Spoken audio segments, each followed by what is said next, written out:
Eh bien, bonjour à tous. Je me présente, David Robin, je suis responsable des activités IAM, SSO, Web SSO au GIP Aucantis.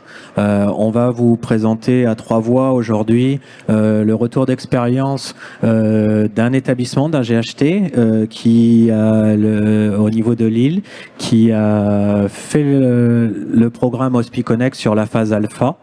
On va profiter de cette phase de Santexpo pour pouvoir faire un retour d'expérience très opérationnel sur les impacts de HospiConnect, sur le programme, sur la suite et sur toutes les choses qu'il faut prendre en considération, les pièges à ne pas, les pièges à éviter et les facteurs de succès.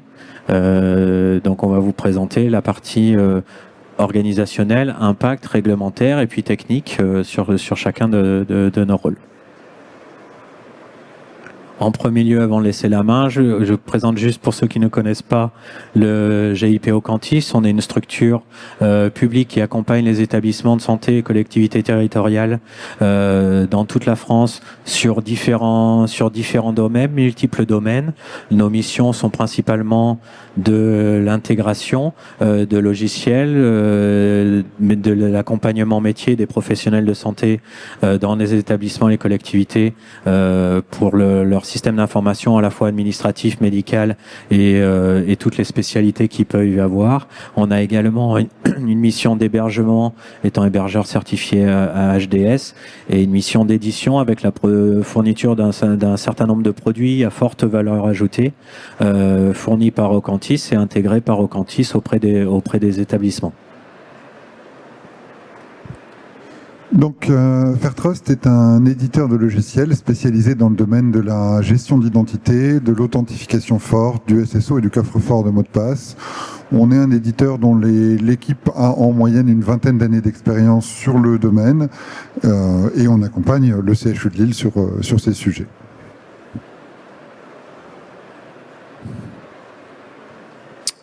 Thomas Sivertovic, je suis chef de projet pour le GHT au Hôpitaux Publics Grand Lille.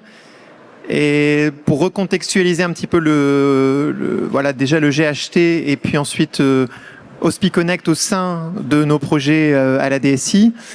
Donc notre GHT, il est assez important, 10 établissements, 8 000 lits et places, 23 000 professionnels, on est même à 35 000 à l'échelle du GHT, et puis une répartition voilà, à la frontière belge autour de Lille, et puis voilà, bien au nord ou au sud de la Belgique, tout dépend de quel côté on le voit.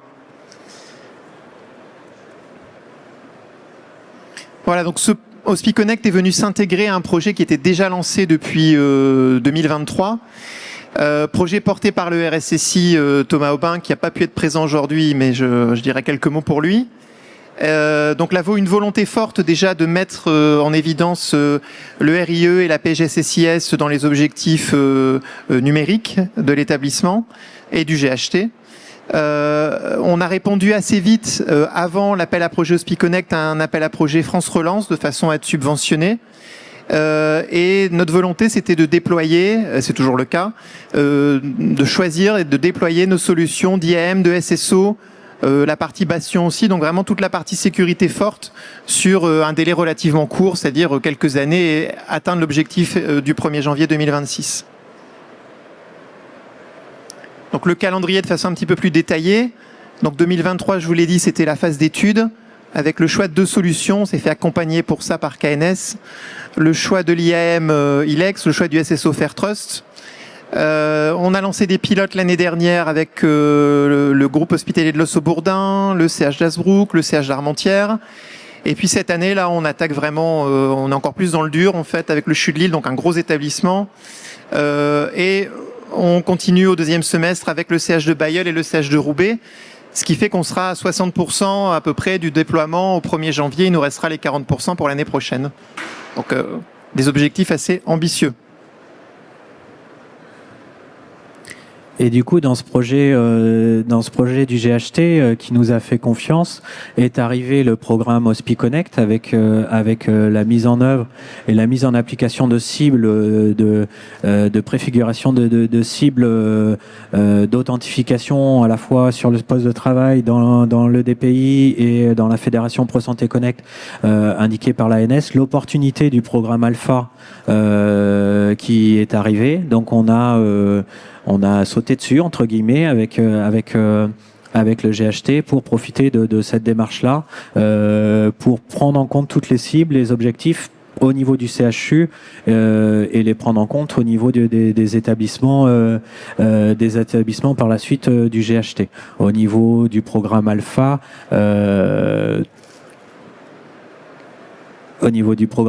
nous avons au niveau d'Ocantis et Fairtrust accompagné 5 établissements sur 15.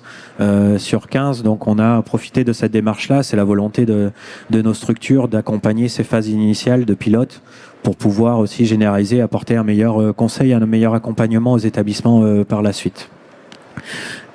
Donc, pour ceux qui ne connaissent pas la partie HospiConnect, c'est la mise en œuvre du RIE, du référentiel d'identification électronique. On est plutôt sur la partie authentification, identification des personnes physiques dans le référentiel. Et donc, pour faire très simple, le RIE impose un niveau d'authentification pour des services, des applications qui sont considérées comme étant des services numériques sensibles. Un service numérique sensible, une application, c'est quoi? C'est une application qui gère des données à caractère personnel au sens RGPD, qui gère des données de santé, qui est partagée à l'échelle d'un territoire, d'un établissement, d'une région, au niveau national, qui intègre un service partagé et donc par transitivité devient un service sensible.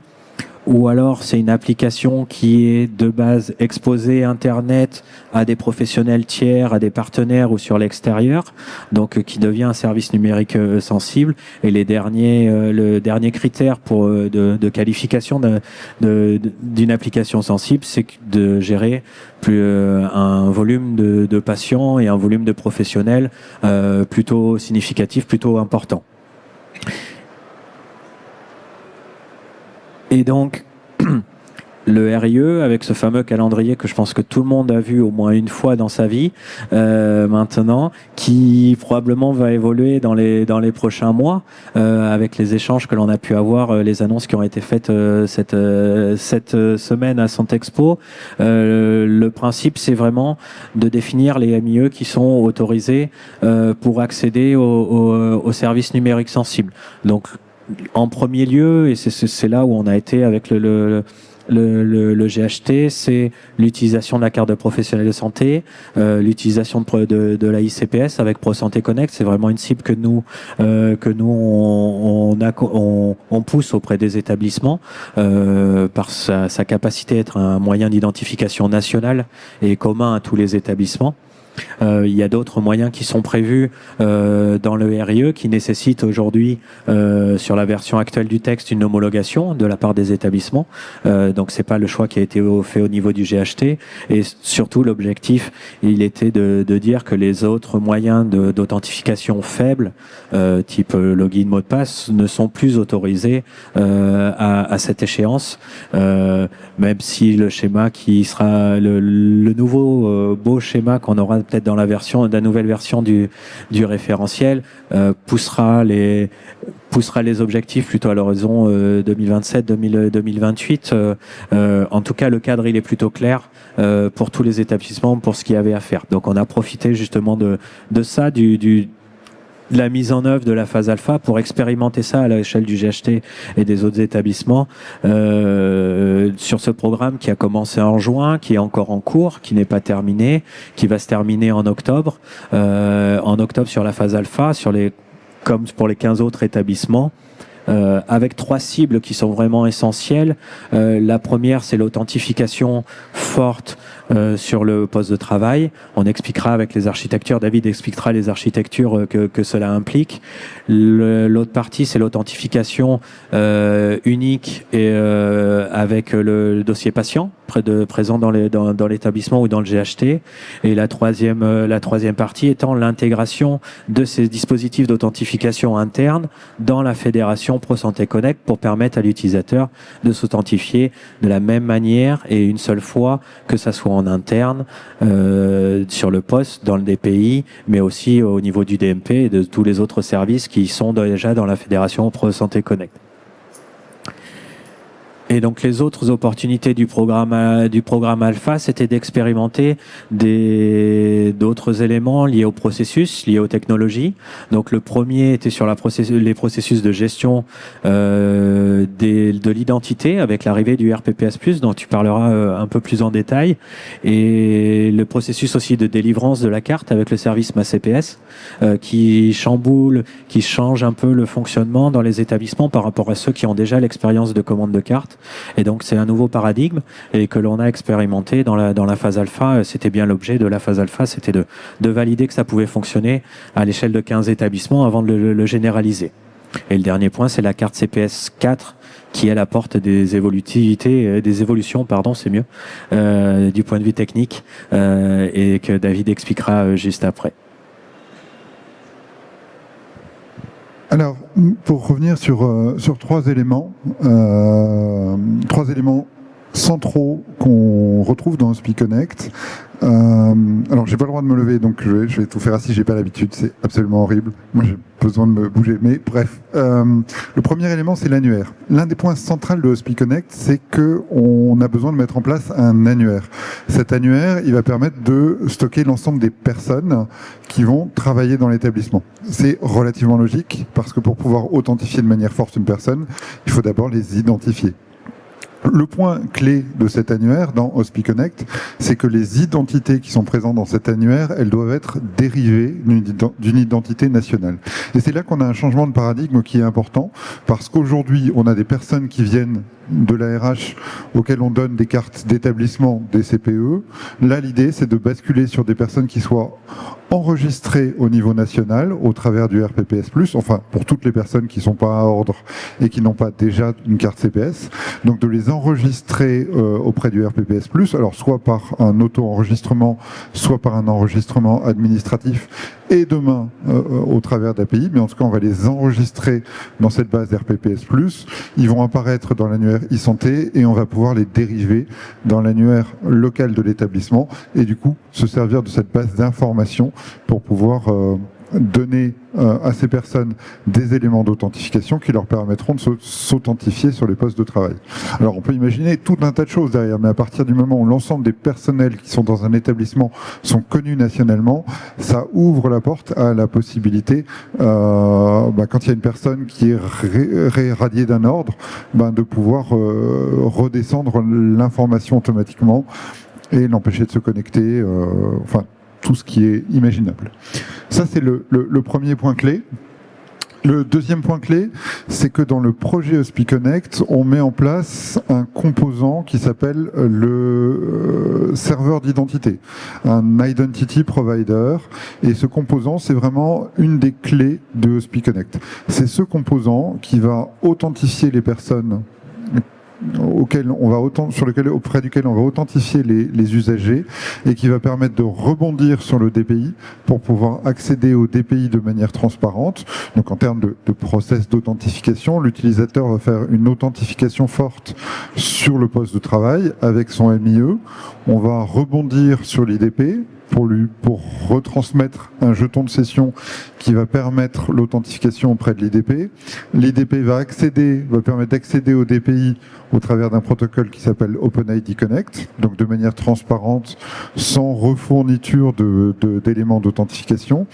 Et puis, on va pouvoir aussi, avec cette IDP, dans la cible 3 de SpiConnect, la cible la plus avancée, pouvoir rebondir vers ProSanté Connect pour accéder à ProSanté Connect et aux applications qui sont protégées par ProSanté Connect, les API, les applications ProSanté Connectées, le DMP, la Dreambox, pouvoir accéder à ces applications sans avoir besoin de se réauthentifier.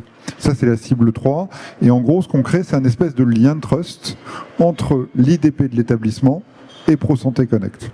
Une identité authentifiée auprès de l'établissement sera automatiquement reconnue par ProSanté Connect. Donc ça, c'est vraiment le bénéfice ultime, dirais-je, pour l'utilisateur.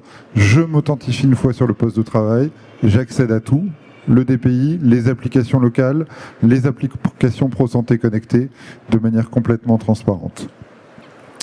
Le dernier élément qu'on a pu tester dans SpiConnect qui est absolument majeur, c'est la CPSV4. Alors, la CPSV4 n'est pas le seul moyen d'authentification possible, c'est quand même celui qu'on préfère et qu'on pousse pour un certain nombre de raisons, parce que c'est le moyen national qui est le plus simple à mettre en œuvre, aujourd'hui le moins cher, demain peut-être pas, mais ça sera quand même à terme le moins cher, et c'est quand même celui qu'on vous proposera quand même et qu'on vous prescrira quand même.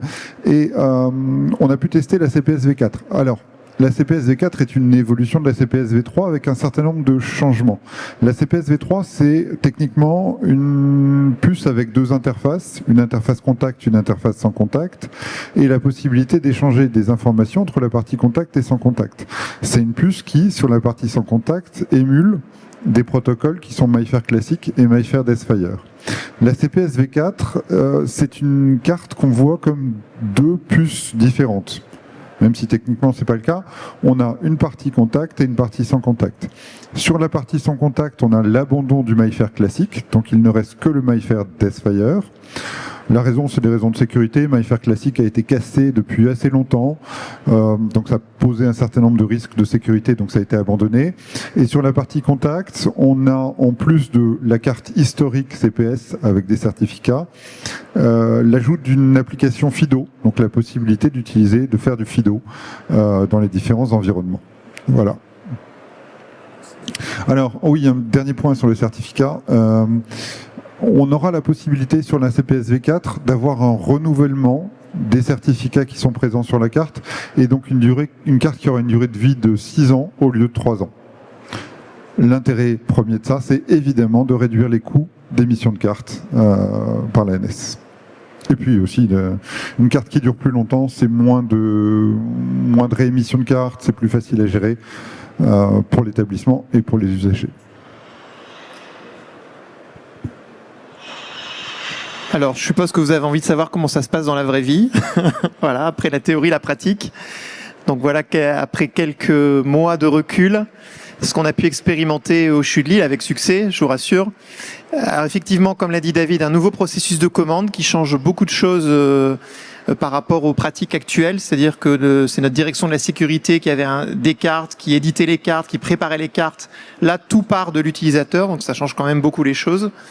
Donc, le préalable, c'était déjà de cartographier un petit peu tous nos processus RH, même si dans le cadre de SpiConnect, on a 110 personnes qui sont uniquement des salariés, on en a quand même profité pour cartographier aussi les flux pour l'arrivée d'un non-salarié, des extérieurs, et tous les cas de figure qu'on connaît, entreprises, associations, conventions, étudiants, etc., de façon à être très clair là-dessus. Et ça, je pense que c'est justement le piège. Il ne faut pas tomber dedans de partir bille en tête sans analyser ça d'abord pour avoir les idées claires là-dessus. Donc, je vous l'ai dit, dans le cadre de SpiConnect, on a fait un appel au sein de la DRN, donc plutôt des profils informatiques, mais pas que. On a des assistants, des PI, sillage. On a aussi les équipes RH sont très concernées, forcément, et affaires médicales aussi, la direction des soins. Des personnes aussi côté métier qui sont venues spontanément vers nous une fois qu'on a fait l'appel en se disant on veut tester, ça nous intéresse. Donc on a 110 personnes comme ça de volontaires qui sont venus rejoindre le projet, le test SpiConnect. Et on a 4 cas de figure, donc typiquement des gens qui ont déjà leur carte CPS ou CPE, et donc je pense aux médecins, voilà, c'est le cas le plus fréquent. Donc eux, pour eux, rien à faire, on les intègre au pilote. Le deuxième cas, c'est le cas où ils n'ont pas encore leur carte, mais ils sont inscrits à un ordre. Et donc dans ces cas-là, ils contactent leur ordre et puis ils peuvent avoir une carte CPS. Le cas typique, c'est le cas des infirmiers où c'est pas aussi simple que ça le fait qu'ils s'inscrivent à l'ordre, parce qu'on sait que, et vous devez le savoir, il y a que 30% des infirmiers en secteur hospitalier qui sont inscrits à l'ordre, donc ça veut dire qu'il faut convaincre les 70% restants. Mais on a des leviers quand même pour essayer, j'en parle un petit peu après, pour les convaincre et pour qu'ils s'y mettent. Et on a réussi dans un certain nombre de cas, voilà, ils l'ont fait spontanément sans qu'on soit obligé de leur forcer la main. Le troisième cas, c'est j'ai pas de carte, je suis pas un ordre, et dans ces cas-là, c'est typiquement les informaticiens, les chefs de projet, etc. Ils ont fait leur demande sur le site RPPS, pour avoir leur RPPS+. J'attends la validation de la demande, ça veut dire que ça va être validé par l'autorité d'enregistrement qui est la direction de la sécurité chez nous, donc il y a une personne qui voit les demandes arriver et qui les valide, parce qu'il faut quand même pas autoriser n'importe qui. Et une fois que c'est fait, dans un délai de 48 heures, ils peuvent commander leur carte via le site Ma CPS et recevoir leur carte en 3 ou 4 jours. On a constaté 5 jours à peu près pour la réception de la carte, actuellement. On a un quatrième cas, qui est un cas un petit peu plus rare, en tout cas dans notre POC. C'est des gens qui dépendent de l'ARS, mais on en a quand même des psychologues, par exemple. Donc dans ces cas-là, ils ont contacté l'ARS, ça s'est bien passé, ils ont pu avoir aussi leur identifiant et commander leur carte, et on l'enrôle dans le système de la même façon que les autres. C'était l'occasion de rappeler aux gens que cette carte, elle est individuelle, personnelle, aussi personnalisable, donc on attend de la tester, parce qu'actuellement, la carte d'établissement, qui est encore majoritairement déployée, il y a la photo, il y a un certain nombre d'informations, et donc ça, c'est pas forcément possible facilement sur la CPS. Certains l'ont fait, mais on attend la V4 pour pouvoir le mettre au dos, voilà, et le traiter avec un overlay. Elle est sécurisée, homologuée, c'est pour ça que Thomas Aubin, notre RSSI, est plutôt allé vers cette solution-là, plutôt que de faire quelque chose complètement spécifique au CHU de Lille et à notre GHT. Et puis, effectivement, elle offre tout un tas de fonctionnalités, contact, sans contact, jetons d'application. Elle est gratuite, donc on a vu aussi cet aspect-là. Évidemment, en termes de coût global du projet. Et puis, renouvelable aussi, à plus longue échéance, qui intéresse énormément notre direction de la sécurité, parce qu'il ne faut pas qu'ils soient obligés de retravailler ça tous les 3 ans. Sinon, c'est un jeu sans fin. Donc, on va devoir remplacer, fournir une carte à 35 000 personnes. Il faut que ça se fasse dans un délai relativement court. Donc, tout ça, ça plaidait en faveur de la CPS. Alors voilà, je vous ai fait un petit aussi tableau récapitulatif. Alors, c'est plutôt les clés du succès que les pièges à éviter. Donc, petit rappel des étapes. Donc, embarquer les agents, ça c'est très important. Donc, on a eu des jeux volontaires, mais il faut garder le contact avec eux, voilà, qu'ils soient pas lâchés dans la nature trop vite. Donc, ça veut dire prendre le temps, de leur donner la procédure. On a fait une petite notice d'information. Je vous montrerai un peu les visuels. Leur donner un email pas à pas, des informations régulières, leur dire que ça prend quand même 30 minutes, parce que pour le RPPS+, il faut passer par France Connect, donc c'est pas forcément évident pour tout le monde. Alors pour le premier lot, les informaticiens, ça va. Les suivants, c'est voilà, faut un petit peu les guider, leur expliquer justement où il faut pas cliquer. Ensuite, la deuxième étape, c'est d'embarquer tous les acteurs du projet. Alors nous, c'était déjà le cas dans le cadre d'un projet plus large, dans le cadre du projet IPS, identification des professionnels en santé. Mais on a pris donc notre bâton le pédrin pour faire le tour des différents comités de l'établissement, parce que ça concerne évidemment la sécurité, les équipes RH, les affaires médicales, la direction des soins à l'échelle du GHT. Donc chez nous, ça fait beaucoup de monde. Donc on a fait le tour des instances de façon à ce que le projet soit bien visible, et maintenant l'effet que ça a, c'est qu'il y a beaucoup d'attentes, c'est-à-dire que les gens reviennent vers nous en disant quand est-ce qu'on a la carte, quand est-ce qu'on pourra accéder à toutes nos applications. Donc on a une dynamique forte au sein du projet. Embarquer les IDE, je vous l'ai dit, c'était un petit enjeu, et on a trouvé 2 arguments intéressants, parce que certains cadres justement qui participent au projet nous l'ont fait remonter.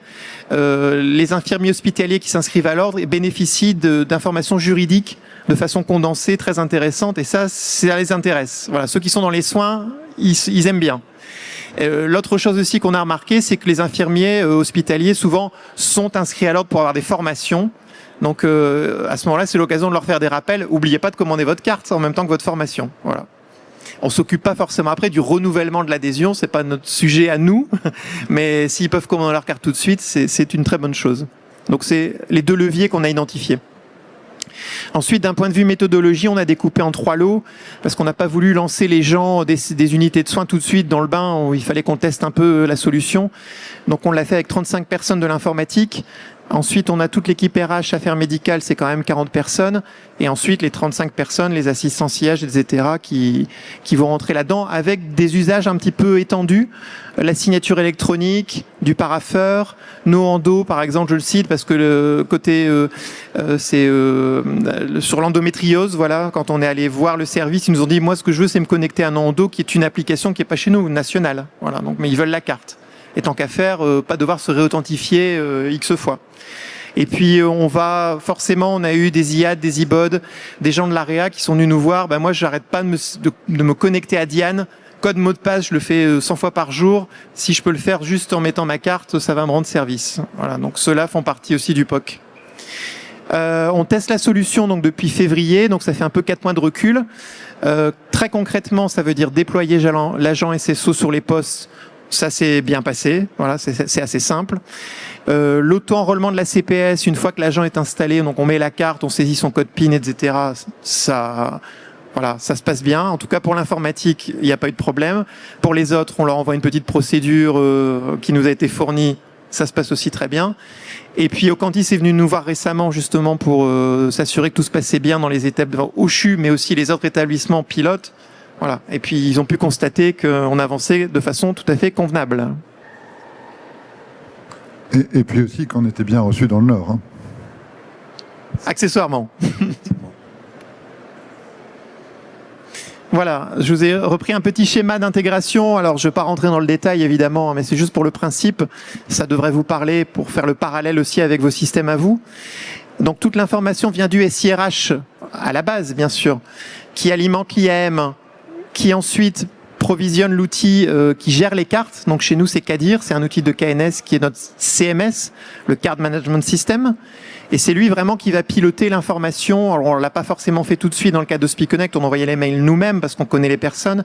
Mais c'est cet outil-là qui va envoyer le mail d'information à l'agent qui arrive. Voilà, bienvenue au CHU, pouvez-vous suivre cette procédure? Et puis on met une petite pièce jointe avec la plaquette qui va bien. Ensuite, une fois que l'agent est informé, il va aller faire son enregistrement RPPS+, il sera validé, tout ça va remonter dans l'annuaire santé, va être publié, et ensuite il fait sa commande de carte. Donc là, c'est côté agent, c'est lui qui fait. Donc c'est pour ça qu'il faut le guider avant.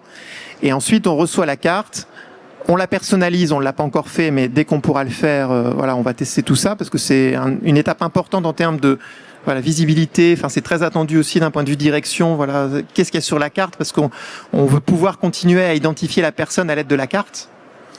Et puis, donc, on l'enrôle dans le SIH pour pouvoir s'en servir.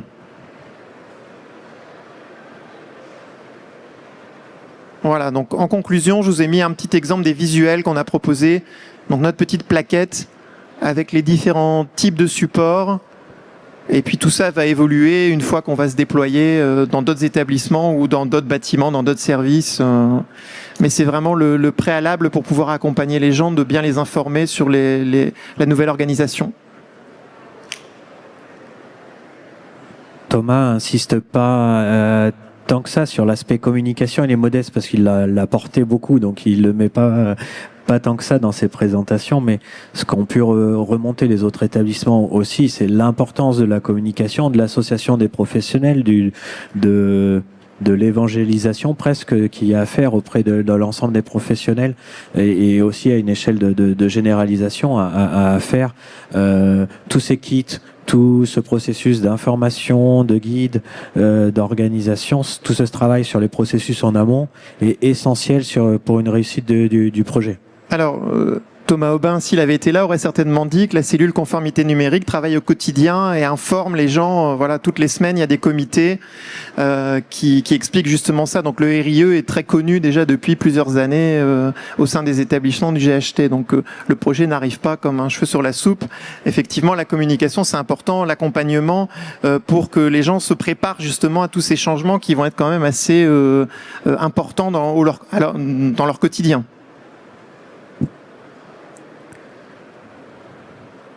Et donc, pour s'appuyant sur ces expertises-là, sur les travaux que l'on a pu mener, on a quelques éléments à donner aux futurs établissements qui doivent se lancer dans la généralisation.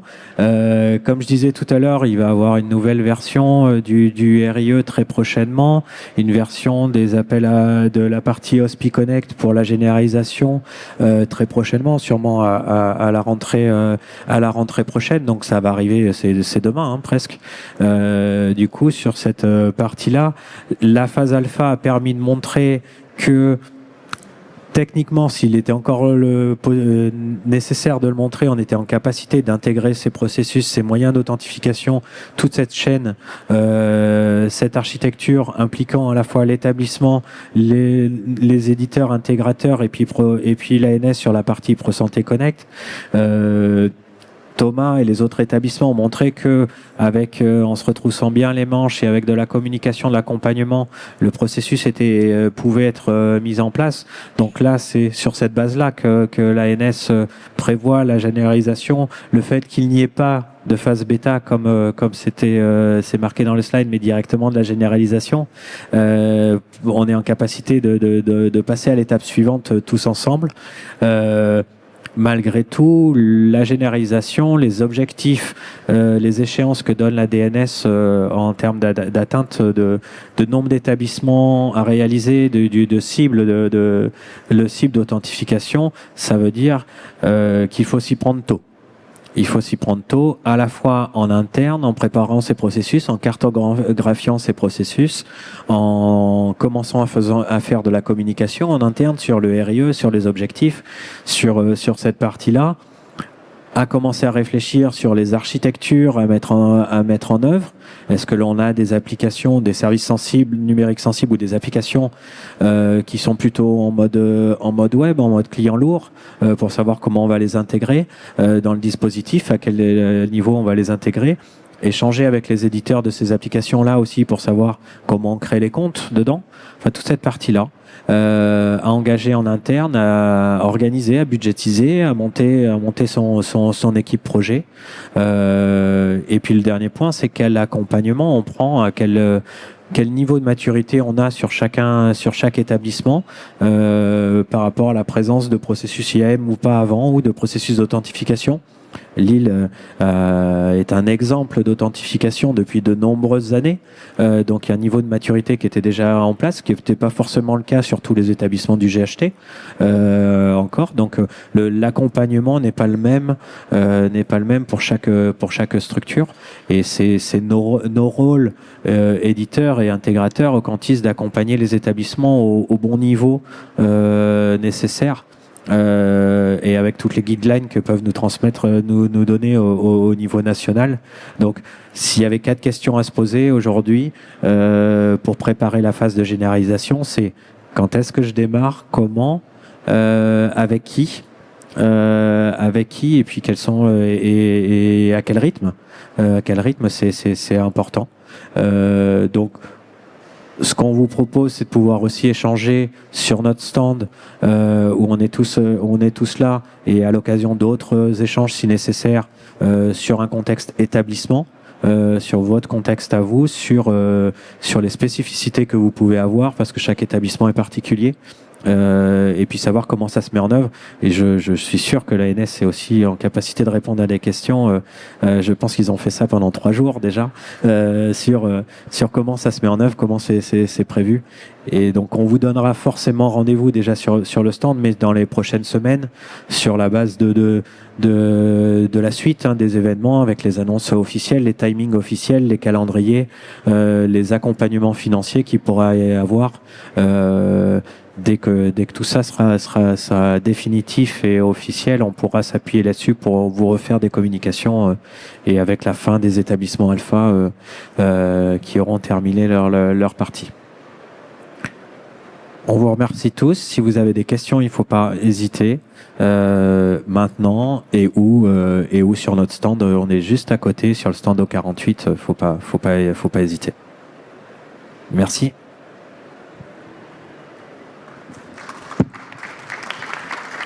Merci.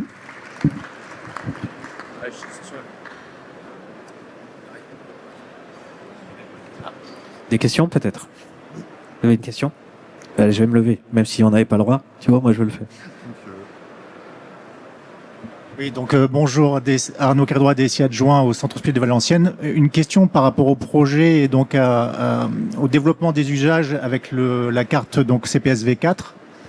Est-ce qu'il y a aussi une problématique matérielle concernant les lecteurs pour ces cartes-là? Alors, les lecteurs pour la CPSV4, en tout cas pour la partie authentification forte sur le poste de travail, c'est les mêmes que pour c'est des lecteurs de carte à puce classiques, soit des lecteurs uniquement contact, ce que nous on recommande, soit des lecteurs contact sans contact.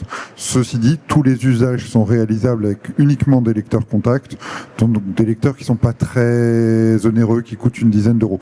Et c'est d'ailleurs le choix qu'a fait le CHU de Lille, que des lecteurs contact, aussi bien pour l'authentification forte que l'identification rapide.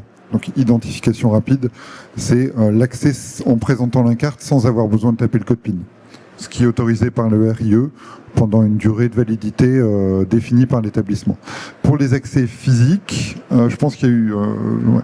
On a eu le cas pas sur l'île, mais sur un autre établissement, Cambrai, qui aussi a été un lauréat au SPIConnect, où l'impact c'était plutôt sur les lecteurs de protection des bâtiments.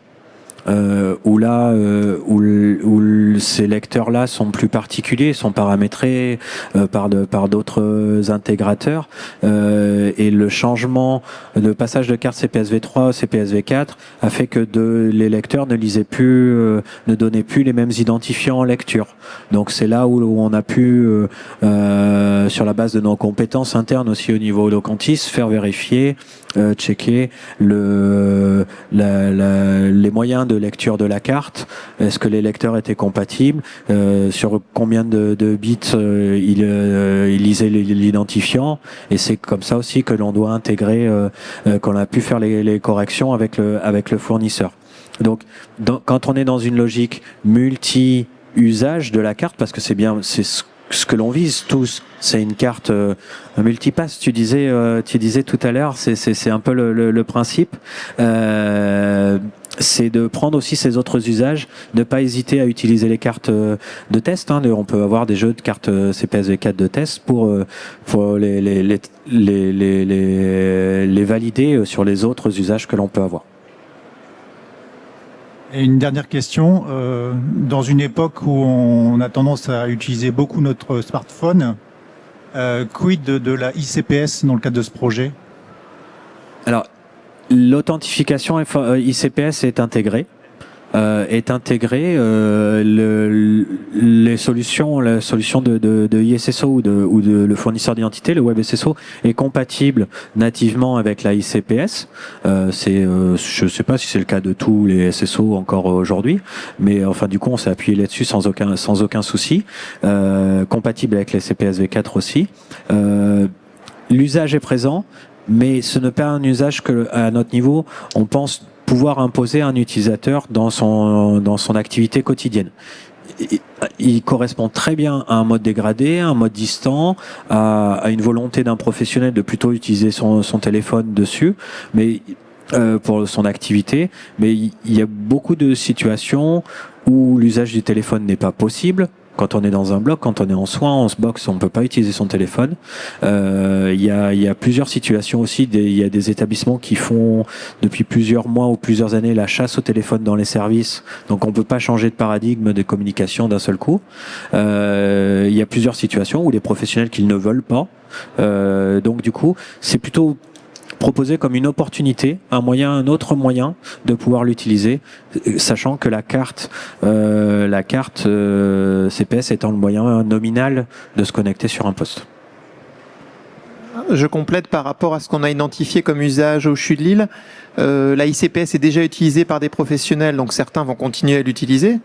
Mais j'oublie ma carte, je peux quand même me connecter avec ma ICPS ou avec un OTP. C'est une possibilité. Enfin voilà, on ouvre ou un mode de parrainage aussi. On n'est pas rentré dans le détail, mais on a identifié plusieurs façons alternatives de se connecter si jamais ça fonctionne pas avec la carte physique. Du coup, effectivement, ça soulève une question parce qu'on parlait des accès distants au système d'information et concernant les télétravailleurs. Du coup, comment on gère en fait, enfin, comment vous imaginez gérer en fait ces profils d'utilisateurs? C'est l'avantage des solutions des fournisseurs d'identité que l'on a, nous, depuis de nombreuses années, même pour tout Aucantis, nos VPN sont branchés directement sur le fournisseur d'identité qui permet de faire une authentification forte, même pour accès au système d'information de l'établissement. Les services exposés Internet font partie des services dits sensibles, et donc l'avantage d'apporter ce fournisseur d'identité qui est valable en interne mais aussi sur l'exposition, on peut s'appuyer là-dessus sur la partie web SSO, sur le portail d'application. Et donc en situation de télétravail, il y a deux notions. Déjà, d'une part, le fait d'accéder au réseau de l'établissement, il faut qu'on le protège par une authentification forte. Et puis ensuite, une fois qu'on est dans le réseau de l'établissement, la solution de ISSO protège le poste comme si on était physiquement dans les bureaux. Et ça, on a pu l'expérimenter dans beaucoup de situations déjà. D'autres questions? Merci à tous. Et puis rendez-vous sur notre stand s'il y a d'autres questions. Merci.